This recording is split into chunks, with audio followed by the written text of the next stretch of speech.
Alright, guys. So, I'm going to take a little moment here to talk about the batteries that I use and that I deal with my cars. This is for the Traxxas Wrestler 4x4, which is no longer XL5, it's the VXL. I dropped the VXL 3S system into it. This one I use for my drift car. This one I also use for the drift car. This little guy right here. So I'll flip-flop on the XL5 speed control between nickel and LiPo. The difference is this one you can give it a full charge and you'll get maybe like 13 14 minutes of a good solid like 100% power, 100% punch, and then it'll go down gradually and then it'll just go way down real quick. The difference between nickel and LiPo mainly is runtime and the amount of punch throughout the runtime.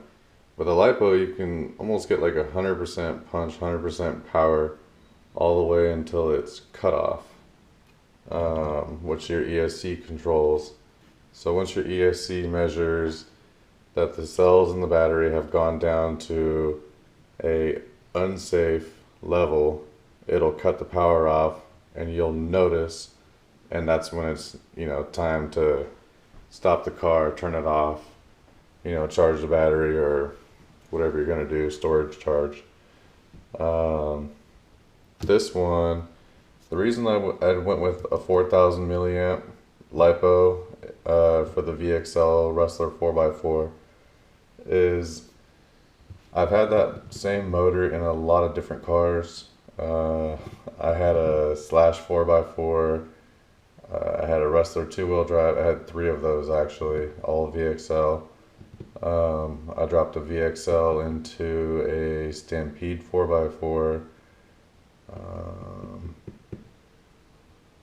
Yeah, anyway, I've dealt with it a lot. I've ran a lot of batteries through it, and what makes sense to me and the style of my driving, because I bash the life out of it every time I run it. The bumper's broken on it. It's on like its third or fourth run, but the front bumper's broken on it, and yeah, it's just dirty. But anyway, I run 4,000 milliamp because I can be as aggressive as I want to be with that car, and I don't have to worry about the motor overheating because I'm only running 4,000 milliamp. So when this battery cuts out, I cut the car off every time I feel my motor.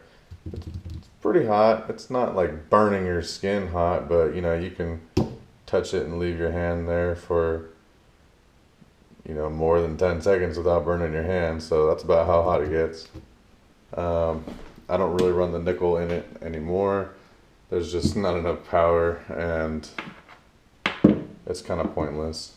So this is strictly for the Wrestler 4x4, and these are Venom batteries. I like these batteries. These are really nice. I've had these in a lot of Wrestler 2-wheel drives and in the Slash 4x4. It's a soft pack. You kind of have to they give you some foam like this. You get like some little foam like that, or you can get that hard pack stuff. Either way, however you're gonna do it, or you can go with the 3M sticky foam, where it's foam on one side and adhesive on the other side, and you can stick it to your battery. That's what I used to do back in the day with the Wrestler 2-wheel drive, is stick it to the battery and fill in the gap between the battery arm that secures it in there and the bottom of the tray. So the battery's not doing this, it actually has foam, and that keeps that battery snug and kind of shock proof a little bit with that foam. So I haven't done that little trick yet with this, but I am going to. I'll make another video on that later. As far as this one, 5200 milliamp runtime wise. If you watch the drift video that I just posted with my buddy over at our old elementary school, that was probably like a third of the time that we were messing around over there, and you know, it's just wide open power, just messing with them. We don't really care if we run them into the walls and stuff. So wide open power, XL5 speed control with the Titan 12 turn motor, the brush motor. Switched over to LiPo, 30-minute run time. These are cheap, or they're on the cheaper side for the batteries. I've ran these for years. I don't really see what people see bad with them. It's a hard case, you know, comes with a decent little connector.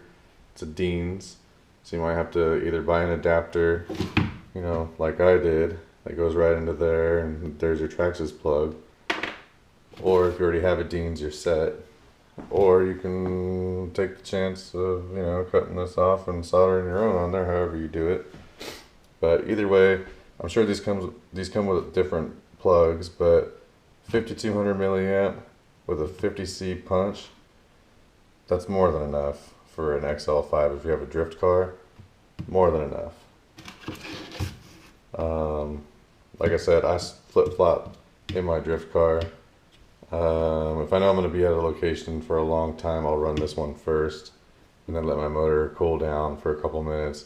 Swap this one in, swap the ESC over to the LiPo, which has the LVD on it, the low voltage detection.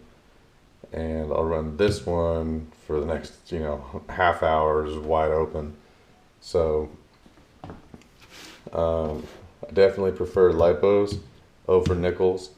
The only thing with LiPos are they're not so much like a little bomb or like a little grenade or something that's gonna go off in your toolbox, but you do have to be very careful with them.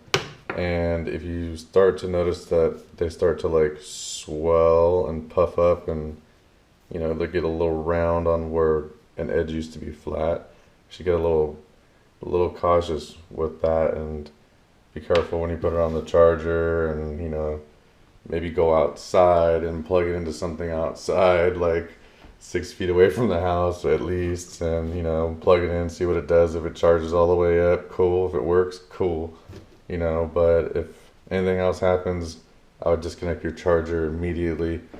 And if it starts to really puff and change and do weird things, or smoke even, I mean, if you can get to it, you can always cut your leads, and you can throw it in a bucket of water with, I believe, salt or something like that. Salt or baking soda or something. You can look that up. But it works.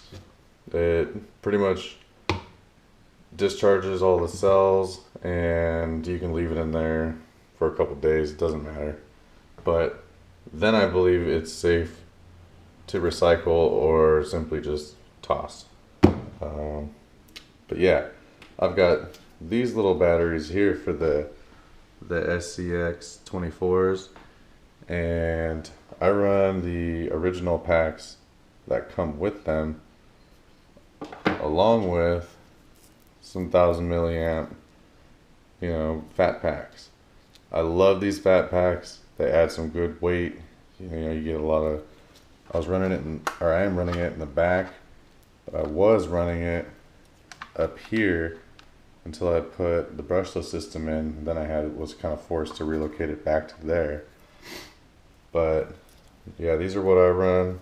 Just little fat packs, and these little skinny stock packs. The charger that I'm using is the Venom Duo Pro charger. This thing is bad ass, and I will fully back Venom. Oh, Pro Duo charger. I'll fully back Venom on their products, because I had one for like, I want to say a year or a year and a half, and one of my channels burned out. So I contacted Venom and I said, hey, ABC happened when I did XYZ. And they were like, no way, send us a video. And I was like, okay. So I sent them a video and I was like, check it out. When I go to charge on channel 2, the whole thing cuts off, turns off, and restarts. Channel 2 doesn't work anymore, only channel 1. All it took was sending them a video of what it did, and within 5 days, 4 or 5 days, I had a whole nother charger. I contacted them, I said, hey, do you guys want your old charger back? You know, like for a core or something? They said, nah, keep it. They said, one channel still works, right? I said, yeah. They said, cool. Now you got one charger that'll do 2 and another charger that'll do 1. Merry Christmas. I was like, sick. All right, that's what's up. So a little bit about this. This will do nickel, LiPo, whatever else is out there, I'm sure, but it'll do all the way up to 6S simultaneously. You can do both balance, one regular, one discharging while one balance charging. This thing is awesome. It's got a little carry handle, and then I usually charge my LiPos in this little like explosion case. But yeah, so yeah, that's what I have to say about some batteries, and I don't really have many more 10 scales, so I don't really think I'm going to be getting many more batteries. So I probably won't do another battery video for a while. So yeah, just wanted to touch base on this. Alright guys.